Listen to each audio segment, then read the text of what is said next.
பார்த்த செய்தியாக இருந்த குராம் ஷேக் வழக்கு விசாரணையில் அவர் ஆஜராகாததான் அவர் கைது செய்யுமாறு தங்களிலே பிரதேச சபையின் தலைவருக்கு பிடியாணை பிறப்பிக்கப்பட்ட செய்தி. தி ஐலண்ட் கொண்டு வந்திருக்கக்கூடிய தலைப்பு சமிண்ட்ரா பெர்னாண்டோ. இவர் கூறும் விடயம், Gotabaya ask ambassador Rapp, have you ever addressed accountability issues in Iraq, Libya and Afghanistan? எப்படி கேட்டிருக்கின்றார். ஈராக், லிபியா, ஆப்கானிஸ்தான் நாடுகளில் இடம்பெற்ற குற்றமிழைக்கப்பட்ட பொறுப்பு குரல் விடயங்கள் குறித்து நீங்கள் பற்றி நீங்கள் எப்போதாவது பேசியிருக்கின்றார் கேள்வி எழுப்பியிருக்கின்றார். ஏன்னா அதிலே சம்பந்தப்பட்ட நாடு அமெரிக்கா என்பதனால் அந்த செய்தி வெளிவந்திருக்கிறது. ஆனால் அதுக்கு ராப் பதில் கூறவில்லை. அவர் புன்னகையில் பதில் கூறியதாக தான் செய்திருக்கின்றது. அது எந்த புன்னகை என்றது நாங்கள் பொறுத்திருந்து பார்க்க வேண்டும். ஜெனீவாவிலே பார்த்துக் கொள்வோம் என்று நினைத்தாரோ தெரியவில்லை, பார்க்கலாம். சிலோன் டுடே பத்திரிகையினுடைய செய்தி, do or die situation for Krish. Minister Lakshman Yapa says developers have 3 years to complete whole project என்கிற செய்தியாக இருக்கிறது. ஏற்கனவே மிகப்பெரிய திட்டம் சொகுசும் தொடர்மாடி குடியிருப்பு திட்டம், இது பல்வேறு சர்ச்சைகளையும் கடந்த காலங்களில் ஏற்பட்டிருந்தது. இந்த தொடர் குடியிருப்புகளின் உரிமையாளர்கள் தொடர்பில் இந்தியாவில் இருக்கும் அண்மையிலே தெரியுமா, ஒரு ஊடகவியலாளர் இலங்கையிலிருந்து வெளிச்சென்றார், மந்தனா இஸ்மாயில் என்று. அவரது வீட்டிலே சென்று கொள்ளைக்காரர்கள் சில ஃபைல்ஸ் எடுத்ததாக சொன்னது.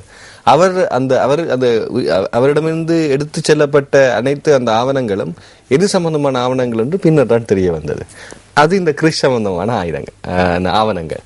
இதுல சம்பந்தப்பட்ட இது குறித்து செய்திகளை எழுதி வந்த ஒரு ஊடகவியலாளர், இது முக்கியமான ஒரு திட்டமாக இருந்தது. ஆனாலும் கூட தற்பொழுது இந்த திட்டத்தை நடைமுறைப்படுத்துவதில் இதன் நிர்மாண பணிகள் தாமதித்து வருகின்றது. ஆகவேதான் தற்பொழுது டூ டை சிச்சுவேஷன், அதாவது வாழ்வா சாவா என்ற நிலைக்கு தற்பொழுது இந்த திட்டம் வந்துள்ளதாக இந்த செய்தியில் கூறப்பட்டிருக்கின்றது. எமக்கு கொடுக்கப்பட்டிருக்கக்கூடிய விடயங்களுக்குள் நாங்கள் இந்த தகவலை கொண்டு வந்திருக்கிறோம். அடுத்து டெய்லி நியூஸ் பத்திரிகையுடைய செய்தி, US court shames Tiger Rudra engaged in misconducted warranting discipline, court rejects plea of private rape remand என்கின்ற செய்தியாக இருக்கின்றது. ருத்ரகுமார் என்று நான் நினைக்கிறேன், அதான் ருத்ராண்டு பேசப்பட்டிருக்கிறது. புகைப்படமும் இருக்கின்றது. என்ன குறிப்பாக அமெரிக்க நீதிமன்றம் வெட்கப்படுகிறது என்கின்ற விஷயமாக, இந்த செயலால் வெட்கப்படுகிறது என்கின்ற விஷயமாக, வெட்கக்கூடிய விஷயம் என்று சொன்னது போன்ற ஒரு செய்தி ஒன்று பிரசுரமாயிருக்கிறது. அவருக்கு கொடுக்கப்பட்ட பிடியாணையை அவர் கணக்கில் எடுக்கவில்லை. இது போன்ற பல விடயங்கள் இங்கே குற்றச்சாட்டுகளாக முன்வைக்கப்பட்டிருக்கும் செய்தி டெய்லி நியூஸ் பத்திரிகையிலே வருகிறது. அமெரிக்காவிடம் கேள்வி கேட்ட கேள்வியும் டெய்லி நியூஸ்லேயே தான் வருகின்றது என எங்கள் பத்திரிகையில் தான் வருகின்றது. அதே நேரம் அமெரிக்காவில் இருக்கக்கூடிய விஷயங்களும் டெய்லி நியூஸ் பத்திரிகையில் தான் வருகிறது. இவையெல்லாம் இலங்கையில் தான் நடக்கும். ஏனென்றால் அதிசயம், ஆசியாவின் அதிசயம். டெய்லி மிரர் பத்திரிகையினுடைய இன்னும் ஒரு செய்தி, வாரண்ட் ஆன் டங்கலே PS chairman. Surrogates of PS chairman were presented in court, informed that the accused was admitted to private hospital in Galle on Wednesday evening after falling என்கின்ற செய்தியாக இருக்கிறது. falling இல் காய்ச்சல் வந்ததுனால விழுந்துட்டாராம், அதனால ஹாஸ்பிட்டல்ல கொண்டே போட்டிருக்கிறாங்களா, அதனால வர முடியலையாம் என்று பிரபலங்கள் அனைவருமே அப்படி நீதிமன்றத்திற்கோ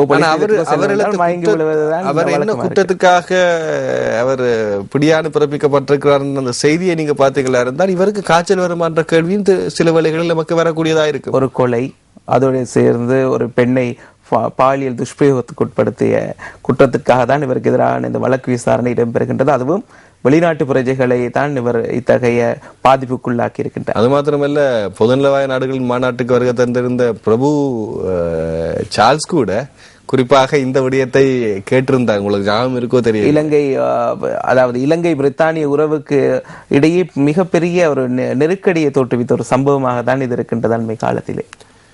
இது ஆங்கில பத்திரிகையினுடைய செய்திகள். இனி ஏனைய தமிழ் பத்திரிகை செய்திகளுக்குள் செல்லலாம் என்று சுடலுடைய ஏனைய செய்திகளை பார்க்கலாம். ஜெனீவா பரப்புரைப்புக்காக விரைவில் அவர் அரபு உலகம் செல்கிறது இலங்கை குழு. அடுத்த கட்டமாக ஆப்பிரிக்க நாடுகளுக்கும் பயணம். சாதாரணமாகவே அமெரிக்காவிற்கு எதிராக இருக்கக்கூடிய நாடுகள் சார்ந்த கண்ணோட்டங்கள் இலங்கை பார்த்து அதன்படி அவர்களுடைய தொடர் திட்டம் இருக்கிறது. இந்த அரசியல் நகர்வுகளில் முதலாவது நகர்வு ஜெனீவா பிரேரணைக்கான நகர்வாக தான் இலங்கை அரசாங்கம் கொண்டு செல்கிறது. அடுத்து போர்க்குற்ற விசாரணைக்கு ஒருபோதும் விடமடியோம், ஒபாமாவிடமும் நவியிடமும் சொல்லுங்கள் என கோஷம். ரெப்புக்கு எதிராக போராட்டத்தில் நீதிபதியானவும் சிங்கள அமைப்புகள் கேள்வி. ரெப்புக்கு எதிரான போராட்டத்தில் நீதிபதியா எனவும் சிங்கள அமைப்புகள் கேள்வி. இலங்கையில் இடம்பெற்றதாக கூறப்படும் போர்க்குற்றங்களை விசாரிப்பதற்கு ஸ்டீஃபன் ஜே ரெப் என்ன நீதிபதியா இலங்கை ராணுவத்தை போர்க்குற்ற நீதிமன்றத்துக்கு கொண்டு செல்ல இடமளியோம் என்பதையும் ஒபாமாவிடமும் நவநீத புலேவும் ஸ்டீஃபன் ஜே ரெப் கூற வேண்டும் என்று சொல்லி அமெரிக்க தூதருக்கு முன்னால் கோஷம் எழுப்பியிருக்கிறார்கள்.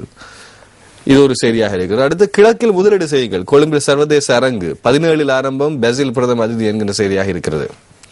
அடுத்து சீக்கிரிய குன்றை காக்க விசேட திட்டம் அமுல் என்கின்ற செய்தி பிரசுரமாக இருக்கிறது. கடினமடைந்து வரும் சர்வதேச நிலைப்பாடு சுடர்களுடைய ஆசிரியர் தலையங்கம். ஜோன் அமர்துங்க ஐயா, ஜோர்தான் விஜயம் எப்படி ஐயா ஜோர்தான் இருவருமாக இணைந்து போகும் படம் புகைப்படப்பட்டிருக்கிறது. ஆனால் அங்கேயே பார்த்தீர்களா இருந்தால் பொல்லை வைத்துக் கொண்டு யானை ஒன்று எட்டி பார்க்கிறது. தான் ஜேபியினுடைய கேலி சித்திர உச்சகட்டம் என்பதை நாங்கள் பார்க்கக்கூடியதாக இருக்கும். ஆனால் யானையின் கையில் பொல் இருக்கிறதா தெரியவில்லை. இறங்கியதும் யானை இருக்கக்கூடிய அந்த பக்கம் செல்வாரா இல்ல விட்டால் அலரி மாளிகை திசைக்கு செல்வாரா என்பதுதான் தற்போதைய கேள்வியாக இருக்கின்றது. ஆனால் யானையே இல்லை என்பது அடுத்த கேள்வியாக இருக்கிறது. சரி, பொறுத்திருந்து பார்க்கலாம். யானையின் சைஸும் பூனையை போட்டுதான் இருக்கிறது. அடுத்த செய்திகளுக்கு செல்வோம். நாங்கள் தினகரன் பத்திரிகையுடைய செய்திகள். கொழும்பு கோட்டை போலீஸ் சிறு முறைப்பாடுகள் பிரிவு OIC லஞ்சம் பெறும் போது கைது என்கிற செய்தியா இருக்கு. கொழும்பு கோட்டையிலேயுமே லஞ்சமா? நல்லா இருக்கு ஐயா. இலங்கை இந்திய மீனவர் விவகாரம் பேச்சுவார்த்தைக்கு முன்னர் இரு நாட்டு மீனவர்களை விடுவிக்க முயற்சி. 4 வருட சேவையில் ராணுவம் பொதுமக்களிடையே சிறந்த நல்லுறவு இடமாற்றலாகி செல்வது கவலை அளிக்கிறது. மேஜர் ஜெனரல் மஹிந்த ஹத்துருசிங்க தெரிவிக்கிற கருத்து ஒன்று பிரசுரமாக இருக்கிறது இங்கே. அடுத்து கொழும்பில் கட்டட நிர்மாண வேலை தளங்களில் டெங்கு பரவும் சூழல், அமைச்சு மட்டத்தில் டெங்கு ஒழிப்பு வேலைகள் என்கின்ற செய்தி. இலங்கையில் கடலிலே பாதுகாக்க பூரண உரிமை எமது கடற்படைக்கு இருக்கிறது என்கிற செய்தி ஒன்று பிரசுரமாக இருக்கு ஆசிரியர் தலையங்கத்தில். அடுத்து பழுதடைந்த அரிசி, சீனி, கிழங்கு ஆகியவற்றை இனிமேல் விற்பனை செய்து எங்களை நோயாளியாக்காதீர்கள் என்று சுந்தரி இந்த வர்த்தகர்களிடம் கேட்கும் ஒரு செய்தி ஒன்று கேலி சித்திரமாக வரையப்பட்டிருக்கிறது. ஆனால் கேலி சித்திரம் அல்ல, சிந்தனை சித்திரம் என்றுதான் நாங்கள் சொல்ல வேண்டும். அடுத்து நாங்கள் தினக்குரல் பத்திரிகையினுடைய செய்திகளுக்கு செல்வோம்.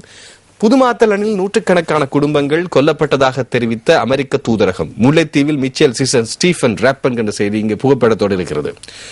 அடுத்து மல்லாகம் நீதிமன்ற கட்டட தொகுதியை நேற்று திறந்து வைப்பதற்கு குடாநாட்டுக்கு வருகை தந்த நீதி அமைச்சர் ரவுஃப் ஹக்கீம் அவருடன் சேர்ந்த ஏரிய அரசியல் பிரமுகர் புகைப்படம் எடுத்த செய்தி ஒன்று கட்டடத்தை நாங்கள் பார்க்கக்கூடியதாக இருக்கும். வடமாகாண சபை எதிர்க்கட்சி தலைவருக்கு 27 வரை விடுமுறை என்கின்ற செய்தியாக இங்கே பிரசுரமாக இருக்கு.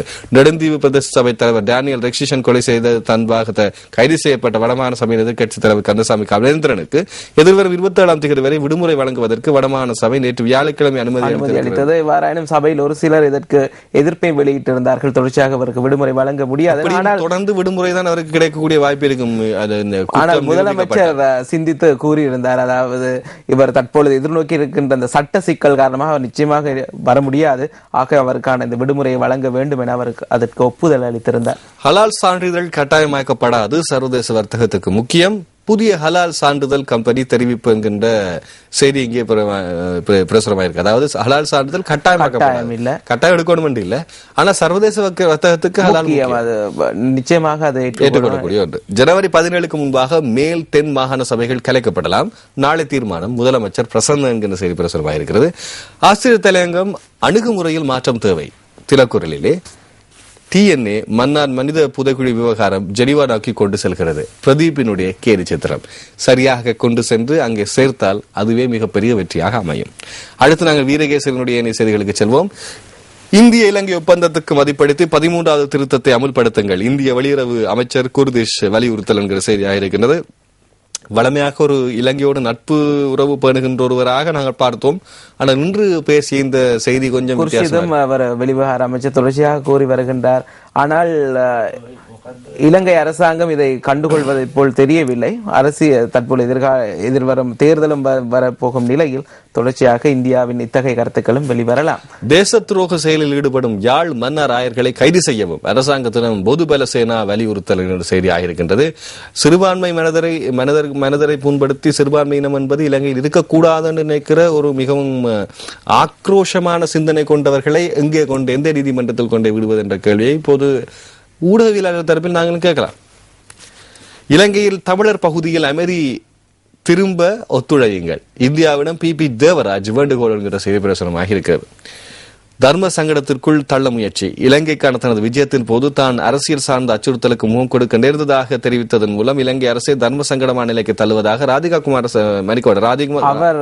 அவர் இந்த செயற்பாடுகள் இலங்கையை நெருக்கடிக்குள் தள்ளுவதாக அமைந்துள்ளதாக தற்பொழுது இலங்கை தூதரக அதிகாரிகள் தெரிவித்திருப்பதாக கனடாவில் ஒரு இணையதளம் செய்தி வெளியிட்டிருக்கின்றது. அந்த செய்திதான் ராதிகா சிப்சாபேசன் பாராளுமன்ற உறுப்பினர் கனடாவினுடையது என்பது குறிப்பிடத்தக்கது. வடபகுதி ஆயர்கள் ஆதங்கம் என்கின்ற செய்தி ஆசிரியர் தலையங்கமாக பிரசுரமாக இருக்கிறது என்று. அடுத்து, இதற்கு நியாயத்தை நீங்கள் தான் சொல்ல வேண்டும். சுமந்திரன் அவர்கள் உலகத்தை பார்த்து மண்டையோட்டை காட்டி மனித புதைக்குழியுடன் தொடர்புடைய ஒரு கேலி சித்திரமாக கனியினுடைய கேலி சித்திரம் அது இன்று வீரகேசரியிலே பிரசுரமாயிருக்கிறது. நிறைவாக நாங்கள் யாழ் தினக்குரலுக்கு செல்லலாம். வடமாகாண சபை நேற்றைய அமர்வில் 12 தீர்மானங்கள் ஏகமனதாக நிறைவேற்றப்பட்டது என்கிற செய்தி பிரசுரமாயிருக்கிறது. தமிழ் அரசியல் கைதிகளின் விடுதலை கோரி தீர்மானம் வடமாகாண சபையில் நிறைவேற்றம் ஜனாதிபதிக்கும் அனுப்பப்படும் என்ற செய்தி. இது 2 செய்திகள். அதைத் தொடர்ந்து நாங்கள் மெட்ரோ நியூஸ் செய்திகளை கொஞ்சம் பார்க்கலாம் என்றிருக்கின்றோம். மெட்ரோ நியூஸில் பிரசுரமாயிருக்கக்கூடிய இன்னொரு செய்திகள். ஹெரோயின் அல்லாத புது வகை போதைப் பொருள் கண்டியில் பாடசாலை மாணவர்களிடமிருந்து மீட்பு. போதைப் பொருளும் புதுசாக கண்டுபிடிக்கிறாங்க ஐயா. 54 போலி விமான டிக்கெட்டுகளை வழங்கி 11 லட்சம் ரூபாய் மோசடி செய்தவர் கைது என்ற செய்தி பிரசுரமாக இருக்கிறது. இதை தவிர இன்னும் இப்போது 110 பேர் சபரிமலை யாத்திரை மேற்கொள்ள இருந்த அந்த யாத்திரைகளுடைய போலியான டிக்கெட்டுகளை அவர்களுக்கு கொடுத்து 110 டிக்கெட்டுகள் அப்படி இருப்பதாக நேற்று எனக்கு ஒரு அழைப்பு வந்திருந்தது. இந்த சபரிமலை செல்ல இருக்கும் பக்தர்களால் அவர்களது கஷ்டம் ஒவ்வொரு பிராந்தியத்தை, குறிப்பாக பதுளை பண்டார்வலை போன்ற ஹட்டன் பகுதியை போன்ற மலையக பிராந்தியத்தைச் சேர்ந்தவர்கள் அவர்கள் ஏன் இந்த நேர்த்திக் கடனை செய்வதற்காக போகணும் என்று அவர்கள் எப்படி இந்த பணத்தை கொண்டு எடுப்பதற்கு கடினப்பட்டார்கள் போன்ற விடயங்களை நாங்கள் இன்றே சொல்ல. நிச்சயமாக அடுத்த வருடத்திலேனும் இதற்கான ஒரு சிறந்த ஒரு பொறிமுறை, ஒரு நடைமுறையை அமுல்படுத்த வேண்டியது அவசியம். இதற்காக தான் இந்து அமைப்புகள் தொடர்ச்சியாக கோரிக்கை விடுத்து வருகின்ற யாத்திரையாக இதனை பிரகடனப்படுத்த வந்த விடயத்தை நீங்கள் அவதானிக்கவில்லை. அவர்களை நாங்கள் அழைத்து இன்று சொல்ல மறந்த கதையிலே ஒரு நேர்காணல் ஒன்றை பார்க்க இருக்கிறோம். அவர்களது கடினம் என்ன என்பதனை காண்பிப்பதற்கு. அப்படியாவது ஏமாற்றியவர் ஏதாவது ஒரு வழிவகை செய்வாரா என்று பார்ப்போம். பாலியல் பகிடிவதைக்குள்ளான மாணவனுக்கு நட்டஈடு வழங்க மகப்பல நிதியில் அறவீடு அனுமதிக்க முடியாது என்கின்றார் பேராதனை பல்கலைக்கழக உபவேந்தர் என்கின்ற செய்தியோடு இன்றைய நாங்கள் நிகழ்ச்சியை நிறைவு செய்ய போகின்றோம். நன்றி ஜெகன். நன்றி கஜா. மீண்டும் நாங்கள்